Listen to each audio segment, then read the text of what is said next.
నమస్కారం, welcome to reflection news. కేరళలోని వయనాడ్ నుంచి ప్రియాంక గాంధీ వాద్రా ఘన విజయం సాధించిన సంగతి తెలిసిందే. అయితే ఆ విజయంతో సంబంధించిన ఒక వైరల్ వీడియో ప్రస్తుతం సోషల్ మీడియాలో చర్చకు దారితీస్తోంది. వీడియోలో Kerala Congress party media incharge Mohammed Mujahid Islam అని పేర్కొనబడిన ఒక వ్యక్తి ఆవును తుపాకీతో కాల్చి చంపుతున్నట్టు చూపించారు.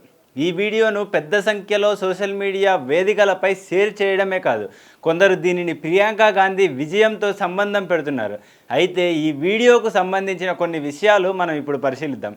ప్రస్తుతం వైరల్ అవుతున్న ఈ వీడియోలో మహమ్మద్ ముజాహిద్ ఇస్లాం అనే వ్యక్తి కనిపిస్తున్నాడు. ఈ వీడియో కేరళలోని వయనాడ్లో జరిగిన ఘటనకు సంబంధించినది కాదని ఫ్యాక్ట్ చెక్ ద్వారా ఈ వీడియో మణిపూర్లో దాదాపు 6 నెలల క్రితం జరిగిందని తేలింది.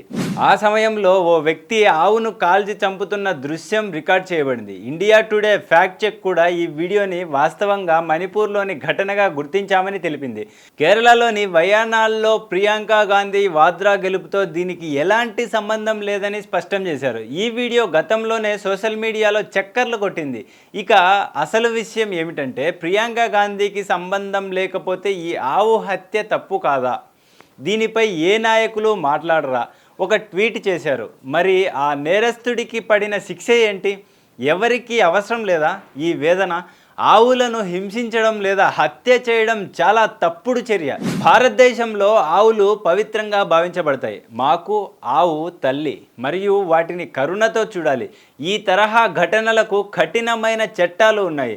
ఆవులపై అటువంటి హింస వాస్తవంగా ఒక క్రిమినల్ చర్యగా పరిగణించబడుతుంది మరియు దానికి పాల్పడిన వారిపై చట్టపరమైన చర్యలు తీసుకోవాలి.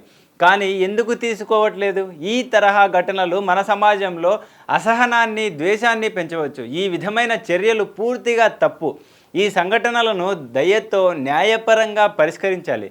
ఈ విషయాన్ని సరైన దృష్టితో చూస్తూ ప్రస్తుత వార్తలపై క్లారిటీ ఇవ్వడమే మన బాధ్యత.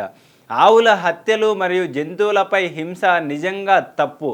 కఠిన శిక్ష పడాల్సిందే. జై హింద్, జై భారత్.